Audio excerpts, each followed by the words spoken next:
Welcome to the KayaCast, the podcast for cannabis businesses looking to launch, grow, and scale their operations. Each week, we bring you interviews with industry experts and successful retailers, plus practical tips and strategies to help you succeed in the fast-growing cannabis industry.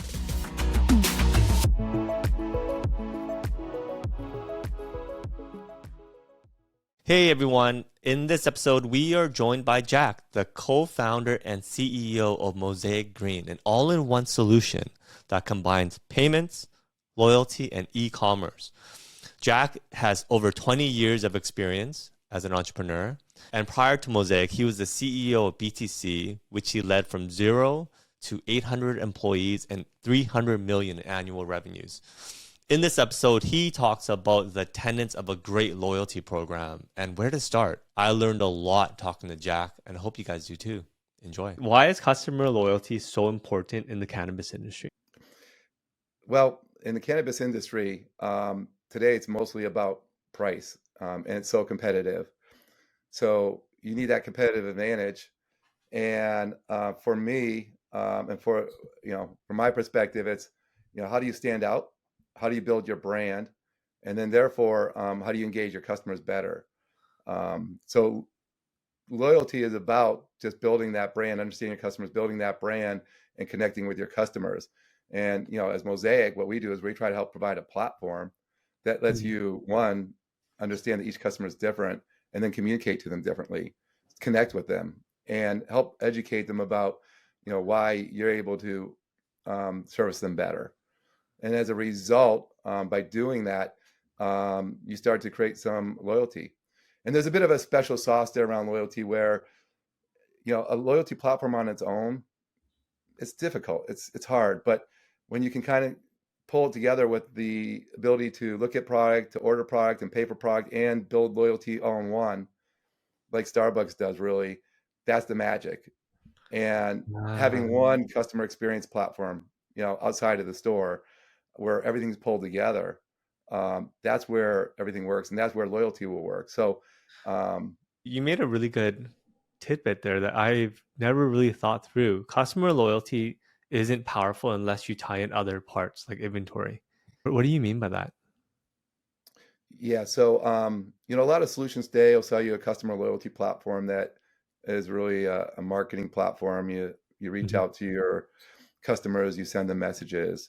I think it's proven it's all about the experience. I mean, yeah, you can send customers messages, but to really create that connection with the customer, you want to have the best experience out there. And what that means is you want to be able, in the online digital world, be able to give them a really customized experience, so branded experience, your brand, but you want to be able to give them the ability to go in the way they want to, whether it's on their phone through an app, or it's an online menu through their desktop, to go in and look at all your products in a very vivid manner. And then to be able to pay for those products within that same experience. And while you're shopping, to be able to get the messaging, to be able to guide it through that process. So while you're shopping, you may get messages or offers that are custom personalized to you to help you or guide you towards, what you might want to see and what you might want to buy. And that's where the magic is. When it's all pulled together as an experience, it makes it a lot easier for the user to want to come back and come back again. And that's true engagement. And then that desire to come back to that same platform because it's comfortable, because it gives you what you want, and you're not kind of managing different platforms, then you start to engage people. So there's like three components that we're able to do because of having a single platform that really is engaging. It's one, driving adoption. So you want to get people onto your platform as a dispensary instead of the marketplace where they're shopping with everybody. So better platform, the right way to, like, through an app or whatever, the right way to access it, then drives the second thing, which is engagement. So a good experience plus a nice loyalty platform that communicates to you in that way starts to engage you, drive loyalty. When you start to drive those two things, you're able to drive the third component, which is acceleration of velocity of spend. And that's more frequent spending, it's higher average order value, and it pulls it all together. You mentioned Starbucks, which is the industry leader in loyalty for retailers. What are the things that Starbucks is doing that we can take? Yeah, so Starbucks does exactly that, and they call it the flywheel effect. And that's the magic when you're able to provide a mobile experience. And I say mobile because most people are on their phone when they're shopping. And in cannabis, Mhm. I know our customers, 88.7% of them are on their phone when they're shopping buying cannabis. So again, the flywheel effect for Starbucks is when you provide a mobile experience that combines ability to order, pay, and loyalty all in one, kind of Mm. like what I'm talking about. And when you do that, that's when you start to drive the people on your platform, and they start to get engaged, and they want to come back again and again. I mean, it's crazy. People pay a lot of money. They go and buy from Starbucks because they have points, or it's easy and convenient. But the platform that they've invested hundreds of millions of dollars in is a key differentiator, and it's a key driver of their success.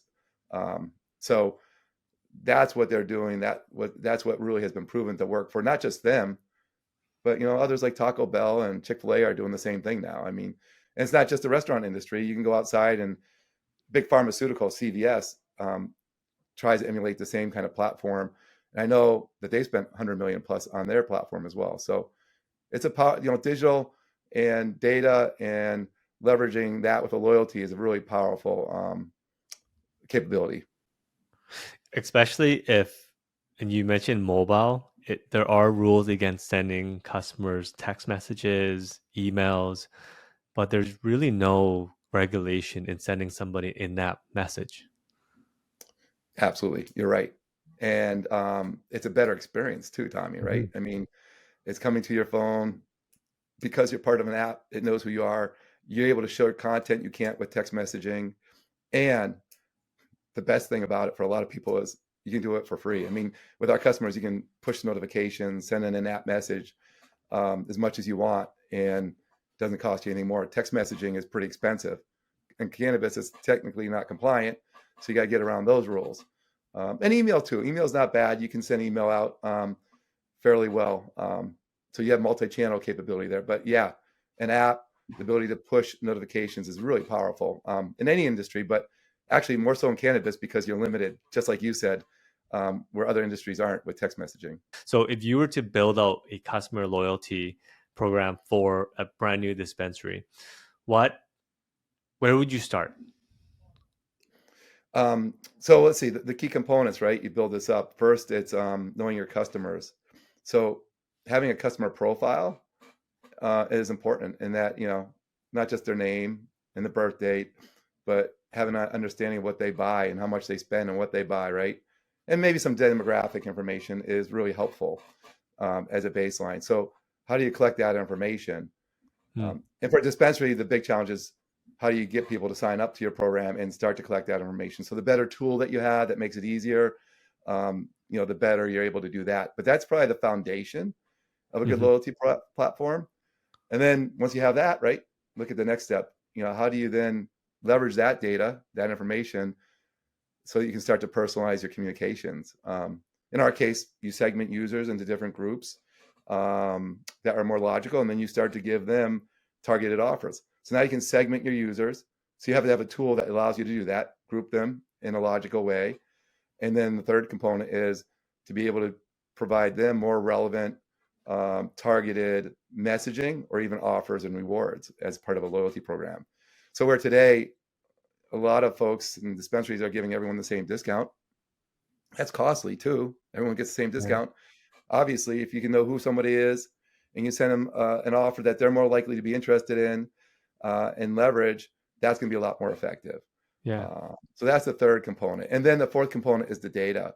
I mean, once you're starting to get your program running, do you have visibility to all that data and what people are reacting to, and who likes the offer, what offers do they like, et cetera. And to be able to analyze that data is really powerful to make that 360 loop really effective, right, in a loyalty platform. And then I'll just take one step further, which we are working on, but we've got some more work to do, is to automate it with, say, machine learning, artificial intelligence. And Amazon does this today. You'll get ads based Mm. at on things you've been watching online and all that. But we're even looking to do that, where we've got all the data now for your customers. It's your data as a dispensary, but now we can start help you leverage that, and through machine learning or AI, be able to automate that. So now people are getting personalized menus, or they're getting offers and messaging that's really tailored to them, but done, on an individual level rather than a group level.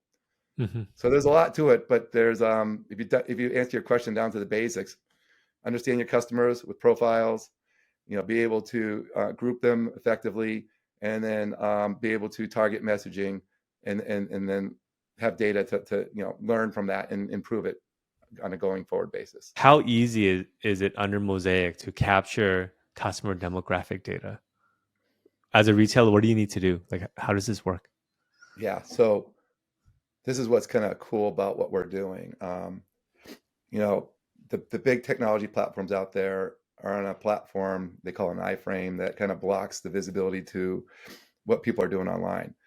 So when people come into a store, you get to meet them, you collect their information, but actually you don't necessarily know what products they're looking at. You're not capturing all this data, what they're looking at and how much time they're spending looking at products, right? A bud tender might have that conversation, Mm. but that's not captured anyway. It's just what's captured is what you buy. But Mhm. online, the beautiful thing about that is you have the technology out there, and with Mosaic, our customers can see everything. They can see the demographics of what city or zip code everybody online is coming from. They can see Mhm. what products they're looking at. They can see how much time they spend on each product, whether it's 13 seconds on this product on average or 22 seconds on that product. They can also see the whole flow. People come into the main menu, and then what percentage go to this product versus that product, and then Mm. of that product, what percentage then put it into the cart, and of that product putting it in the cart, what percentage of them actually buy it, for everything that's happening, right? And a lot more. They can even build in ROI calculators into the data that we're able to provide. So that is visibility that most don't have today and can't get access to, and don't even have in the store. Think about that. It's priceless to have information on where people, what products they're looking at, and how much time they're spending, and whether they're buying it or not. Once you start to be able to capture that data and use it, then it becomes really powerful. And Tommy, to go back to my other point, it takes time to actually take a look at the data, but when you start to apply machine learning and AI to it, and Yeah. the software does it for you, now you got something special. Yeah. And that's not being done in cannabis. And that's what Mosaic is really starting to do, and really opening up for dispensaries. They can see everything now with Mosaic, and that's a really big first step for them. Yeah, that's so interesting. I had no idea. So, what percentage today of customers shop online versus going in store? And is loyalty is both. Loyalty is shopping online, but also pushing people to the store, I'm guessing. Yeah. So it's a great question. It varies. I've seen it vary from 5 or 10% on the low end, and high end being 50 to 60%, although I've some actually get to 90%, but mostly 50 or 60 is really killing it, doing a good job. Hmm. And there's a lot of benefits to pushing people online. I mean, it one is a good experience and people want it. Not everybody, but a lot of customers do. It is much more efficient in the store, because when people actually shop and buy online and come to the store, they're Yeah. picking up. So it's really quick, and you need less bud tenders and overhead there. And as I mentioned, when they do it online, you get all this data, and then you can understand your customers better. So that varies, and depending upon the dispensary, some don't care about it. Some are all about getting people online and getting them to do payments online too, because that eliminates another issue, which is all the cash that's being pushed around, and Mhm. the issues around that. So it's a big, the ones that probably are more sophisticated, or I should say, sophisticated, they are the ones trying to drive more and more people online. And therefore, it's so important to understand the technology that you're using, because now you have choices, and having an effective technology that that you can get people online, that helps you push people online because it's a better experience, that gives you the data, and all the things that we do becomes really powerful as well. So yeah, that answer ranges from 10 to 50, 60, up to 90%. The average, I think, is around 30, 35% in the industry right now. 35%. And do you know on the top of your head if online sales have a higher or the same ticket size as in person? Yeah, online sales have like a 10 to 15%, and the data might vary, higher average order values, Oh, right? wow. Typically. And then if you pay online digitally, like you move money with a bank transfer, it's called ACH typically. in online, and Mosaic facilitates that too, then you see another bump up in the typically on the average order value. So there's benefits there too, right? People tend to spend more when they're shopping online. How I don't know if did that's true with Amazon. It probably is too, because people go on Amazon. I don't know, but yeah yeah. is Mosaic an app? So Mosaic provides an app, but we're a lot more than just an app. And No, but so what I people mean by think, that is, if I'm a retailer, I sign up for Mosaic. Do I get my own app on, and then customers download? Is that yes. how it works? So we provide customers their own branded app. It's not a shared app. It's their brand, it's their logo. It's an app that customers download onto their phone. As a result, they can track how many people are using the app versus just a browser on the phone. More importantly, now they can push notifications to those Yeah, users as well and do app-like stuff. So yeah, we absolutely provide that. And just so people don't get mistaken, we provide an online menu that's branded as well. yeah. And then all that loyalty, CRM, reward stuff, integrated payments. You use it as a kiosk machine. So we're really all-in-one end-to-end type digital customer experience. But yeah, we provide an app for customers and And their own app. that's a big thing for retailers to have their own app. That's so cool. It's That's so really cool. cool. And typically, it costs you a lot of money to develop your own app, Yeah. and that's been the barrier for dispensaries, but even folks outside of cannabis. That's where our breakthrough is. For $500 per month, you get everything I just talked about: your own branded app and online menu and CRM loyalty and all of that. So we really knocked down that barrier, and it's cool for dispensary because now you have your own app. That helps you kind of stand out and differentiate from your competition, the other dispensaries that don't have one, because most don't. And it's a good user experience. So not all users, but many users prefer to have the app. And if you think about it, your users have your app when they're at home. You're always on their phone. In some cases, you're in their pocket, right? You're always Mhm. with them, and and you can send messages right to their phone and in Mhm. their pocket, and that's a really powerful capability. I can even see the gamification of how many people can you get to download your app. Mm. And that in itself is a fun campaign to do. Can you walk me through what data points a retailer should be collecting and how this data impacts ultimately their engagement with particular customers? Yeah. So let me take that through different levels. We touched on some of it, but I think there's a logical way to look at it if you're a retailer, and it kind of depends on how committed you are to digging into it. But at the high level, right, the macro level, you want to know obviously your sales in store versus say online, and then you want to know the breakdown from there, just as we went through, like how many sales online versus in store, and then of the sales online, how many are downloading an app potentially, how many are using the browser and desktop, which is all available for them, and then of that, how many are doing payments, to really understand that, what they're using and how they're using it, so that you can ultimately look with that basic KPI information of how you drive more people onto your online platform, and then ideally driving them into the app, because the app's even better because now you can push notifications to them, right? And then Mhm. you drive them to payments. Now they're potentially spending more because it's easier to spend in that way. That's very high level information. The next level is then start to dig in and understand what they're doing in the online world, and that goes back to where they're spending time, and what products are they looking at, which products do they like, and we have in graphs. You can see graphs of, okay, this is a very popular product, but very few people buy it, and like Mm. that four grid craft. And here's a popular product that people buy a lot of, but here's a product people don't look at a lot, but they still buy at a high rate. So all those kind of metrics are available, so you can Mm. start to understand at that level what people are buying, why they're buying it. And then if you want to dive to the next level of it, really understand the demographics of the people and your customers. So they're buying, a lot of people are buying this product and looking at it and buying it, versus not many people are looking at this product but buying it a lot. Okay, who are buying these products, and Yeah. what's the demographics there, and diving into that next third level. So to me, it's those three levels that you can start to look into if you want to get into the data. But it's endless. There's so much. Once you have the Okay. data, it becomes really I'm powerful for even you. thinking through now, okay, these this demographic of people buy this product, how does that impact employee training now that you have that data? Good point. Absolutely. Right. And, in the store, it's all about that experience and that Hmm. relationship. Again, I make the point that in the store, you're not capturing all that data. That's the magic of the folks online.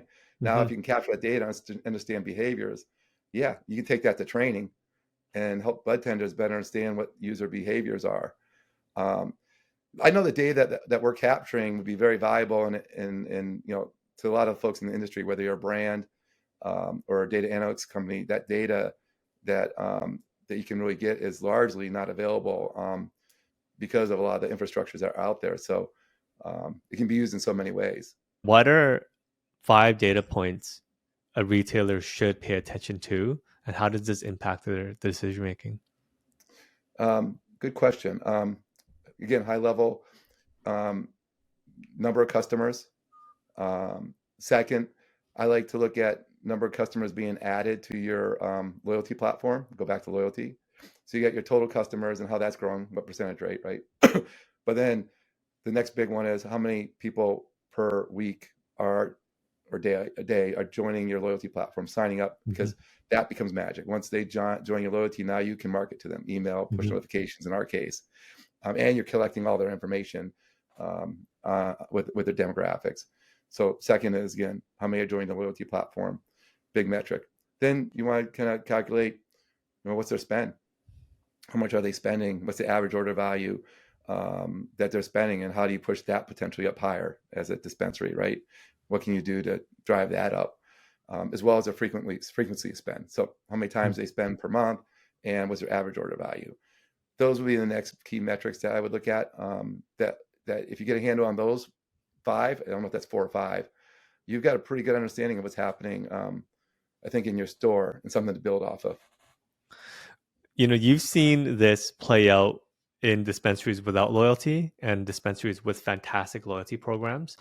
What is the jump in revenue you've seen on average? Okay. Typical examples that we've seen that I'd like to throw out there.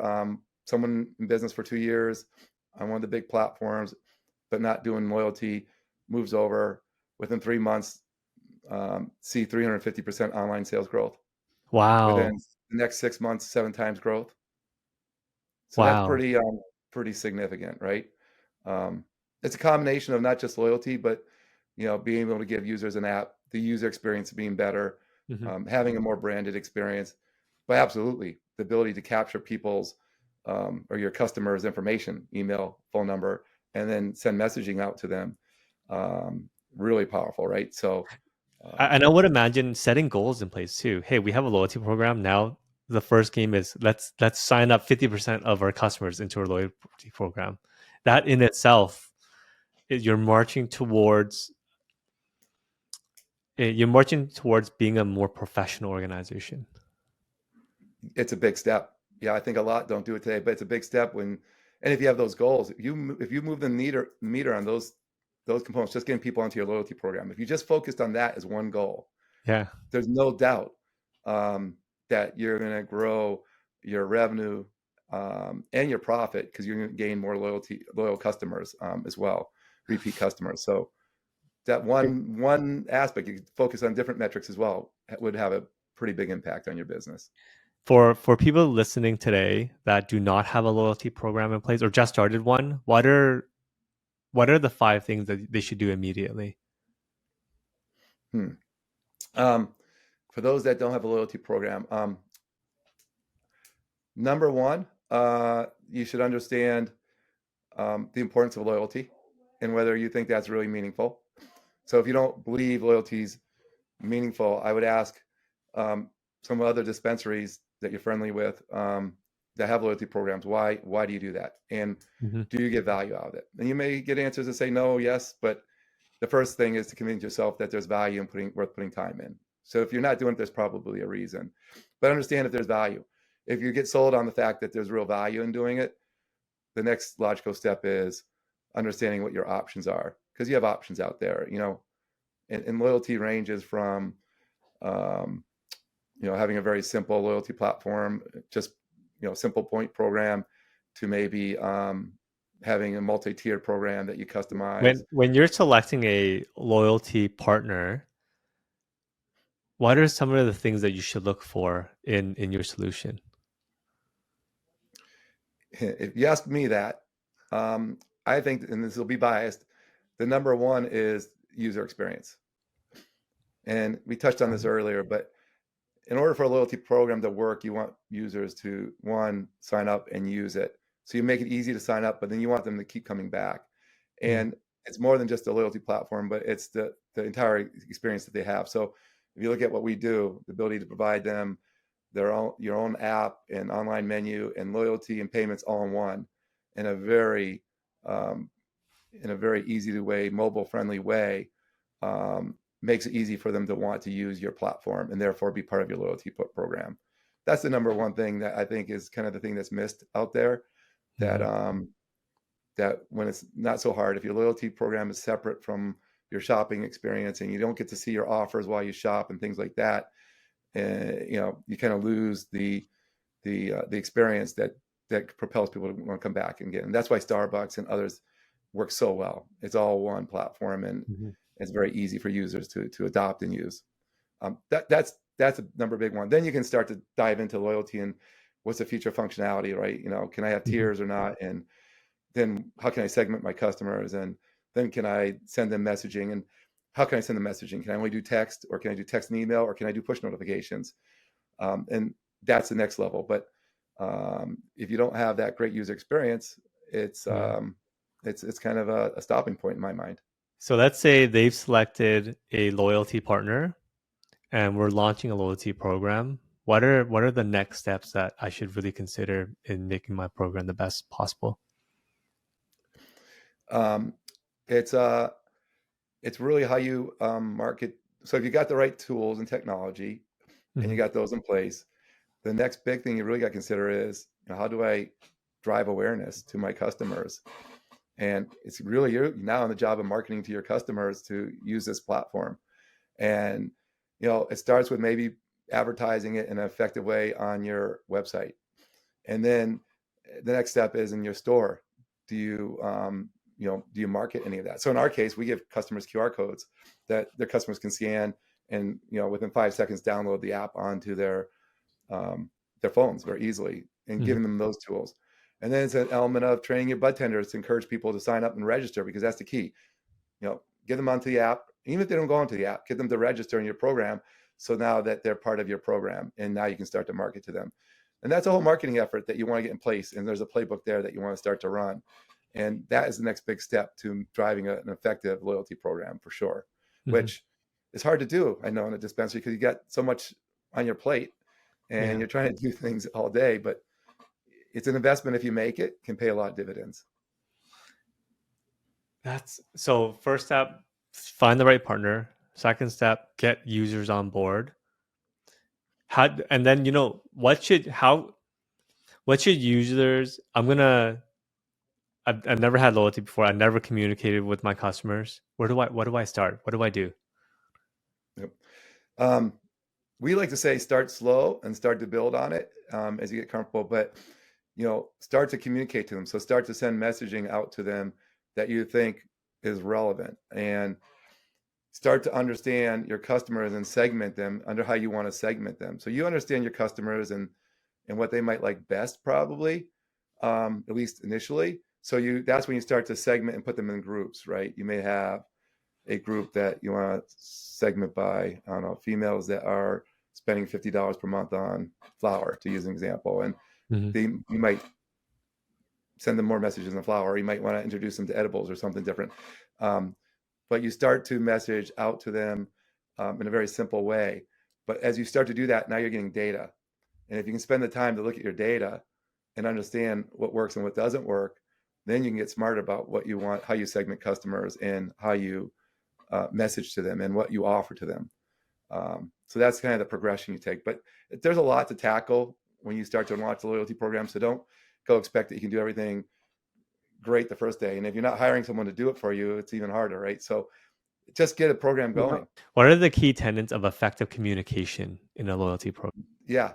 Number one, and I think the biggest mistake made in a loyalty platform, and this kind of certainly includes communication, is keeping it simple.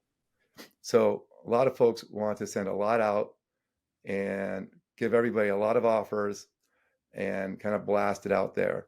And you know what? It's the simpler you make it, the easier it is for someone to digest and want to take advantage of.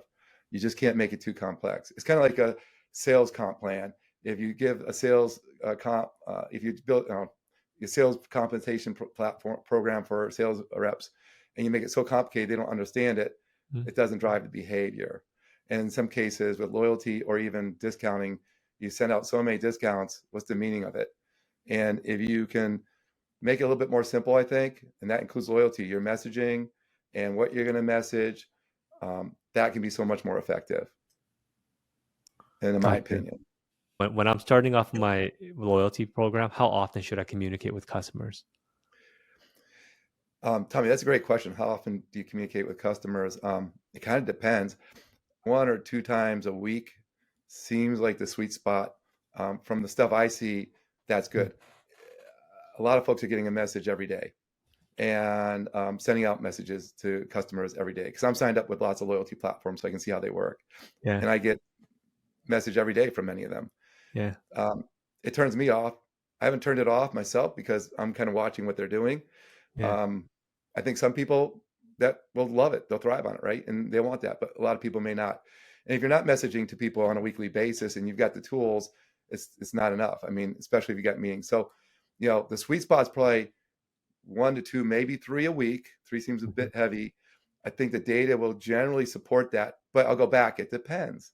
And it depends on who you are. So that's where, you start to understand the demographics of your people, or you start to segment them into groups now. Some groups of people, as you watch their behavior, you want to send messages to more often than others, right? And then when the systems get more sophisticated and smart through AI and stuff, they're going to realize those trends and be able to automatically send somebody who's going to thrive off of 5 messages a week and buy more because of that and not be turned off, versus someone who's going to prefer 1 message. So it really depends. And that's the challenge a dispensary owner or marketing person has, is what do I do and what's the right number? And I would say it depends, and it can depend upon the individual, but you won't be able to do that right away. So if I were to give a suggestion, 1, 2, 3 is where I would start it. And I think generally people would say is a good sweet spot. How can I measure if my message or the frequency of messages is effective? Well, with the data, you start to track, you send out a message and how many people buy from it, right? And with the data that we have, you potentially can watch, you send a message out and then how many people go to look at that product. If it was like you sending out an offer for certain products, and then what do they do from there? So the data is there. It takes a bit of an effort to go and get the data and analyze it and go through it. So if you have a marketing team, you can do that. If you don't, then I understand it's a bit harder, but that's the best and most effective way, is to look at the data. I mean, if I'm sending out messages, how are people reacting to it? And we try to provide reports and analytics around our messaging tools to help give visibility to that, and that'll help.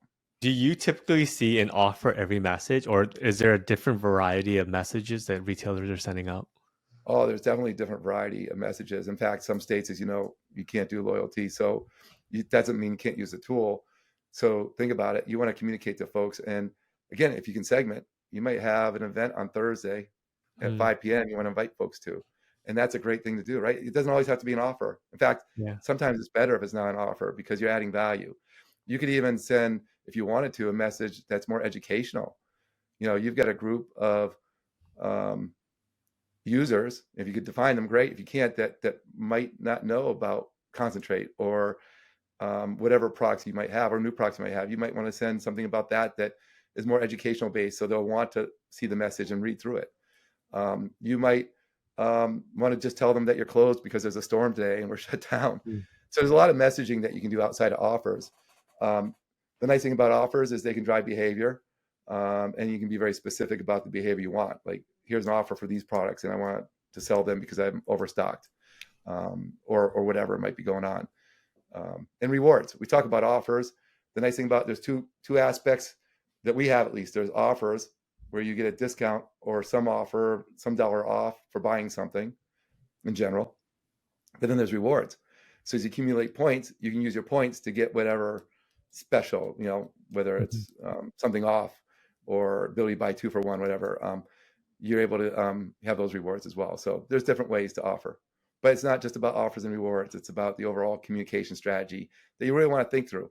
And it's about building that relationship. So it doesn't have to all be about price. Are you able to provide loyalty customers with exclusive product? So let's say, for example, my loyalty customers that are purchased 5 times over the last month get this exclusive product that's only for them, top shelf Yeah. stuff at cost. Yes, as long as it's legal, Like right? legal, From a yeah. regulatory perspective, Yeah. you can start to do stuff like that. You can have multiple tiers, and some people in some tiers get access to certain products that others might not get, right? Tier 1, you get to the gold or platinum or whatever you want, OG status, you're going to get a little bit of bonus there. And that's something that you can do that's kind of cool, that, is a motivator beyond just price. So yeah. Yep. Wow. There's so much you can do with loyalty. There's so much. There's so much you can do.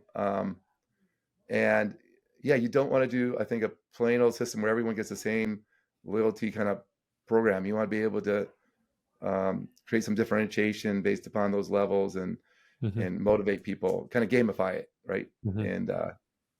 And again, start slow, get people on, build that customer base. But as you build the customer base, you can do a lot of these exciting things, more sophisticated things with them to drive their behavior. And that's where it becomes really special. So tell us why Mosaic makes loyalty easy. What do you guys do?